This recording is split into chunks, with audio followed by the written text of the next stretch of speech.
नमस्कार, मैं हूं आपके साथ अनुष्का। आइए बढ़ते हैं आज की खास खबर की ओर। ललितपुर में आंगनबाड़ी कर्मचारी और सहायिका एसोसिएशन संगठन ललितपुर के द्वारा प्रधानमंत्री मुख्यमंत्री को संबोधित एक ज्ञापन जिलाधिकारी ललितपुर को सौंपा गया। ज्ञापन देने आई है। मैं आंगनबाड़ी की जिलाध्यक्ष प्रतिभा कौशिक हूँ। आज महिला अंतर्राष्ट्रीय दिवस है। इस ललितपुर जनपद से बुंदेलखंड की धरती से मैं माननीय प्रधानमंत्री जी को, माननीय मुख्यमंत्री जी को एक संदेश देना चाहती हूँ कि आंगनबाड़ी कार्यकर्तियों की जब भी लोकसभा और विधानसभा में बात रखी जाती है विपक्ष के द्वारा या पक्ष के द्वारा, तो हमारे विभागीय मंत्रियों द्वारा उस बात को गोलमोल करके दबा दिया जाता है। तो मैं ये कहना चाहती हूँ कि इस महंगाई के ज़माने में 6,000 में किसका परिवार चल रहा है।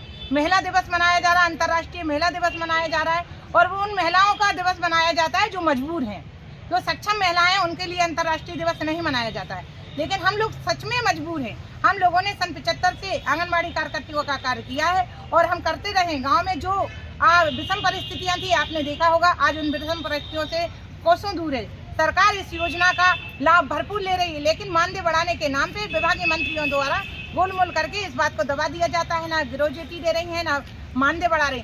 आपने देखा है हमारे अन्य प्रदेशों में हमारी आंगनबाड़ी बहनों को सम्मानजनक मानदेय दिया जा रहा है। पास ही में हमारे देखिए मध्य प्रदेश में बीजेपी की सरकार है, वहाँ पे 16,000 रुपये मानदेय दिया जा रहा है। पेंशन रिटायरमेंट पे ग्रेजुएटी दिया जा रही है। हाई कोर्ट गुजरात ने भी ये आदेश दिया है, लेकिन उस आदेश का उत्तर प्रदेश सरकार कोई पालन नहीं कर रही है। और हम लोगों को ये घटिया मोबाइल दे दिए गए हैं, जिससे हम लोगों को विभाग का कार्य करने में बहुत कठिन परिस्थितियों का सामना करना पड़ रहा है। ना कोई नेट की व्यवस्था है, ना कोई हम लोगों को इसका रिचार्ज दिया जाता है। फोन भी 2GB और 3GB दिए गए, जिसका कोई काम नहीं है। घटिया किस्म के मोबाइल दे दिए गए। बजट इनका घोटाले होते चले जा रहे हैं। मैं सरकार से ये कहना चाहती हूँ कि यदि आपको विभागीय कार्य अच्छी तरह से करवाना है तो हम लोगों को सही संसाधनों का उपलब्ध करवाया जाए और हमारे लिए ग्रेजुएटी दी जाए, हमारा मानदेय वृद्धि की जाए, और जो भी हमारा पैसा है हमारे कोटेदारों के माध्यम से जो राशन आ रहा है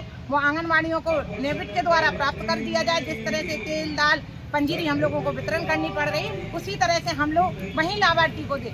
लाभार्थी दो राय में नहीं रहे। 6 महीने बाद हम लोगों के पास चावल आया है, लेकिन हम लोगों का कोई नहीं सुन रहा है। जिला पूर्ति अधिकारियों के द्वारा या उत्तर प्रदेश सरकार के द्वारा जो भी हम लोगों को प्राप्त कर दिया गया है, हमारी आंगनबाड़ियों ने कहीं प्राप्त कर लिया है, कहीं प्राप्त कर रही है और उसका वितरण हो रहा है।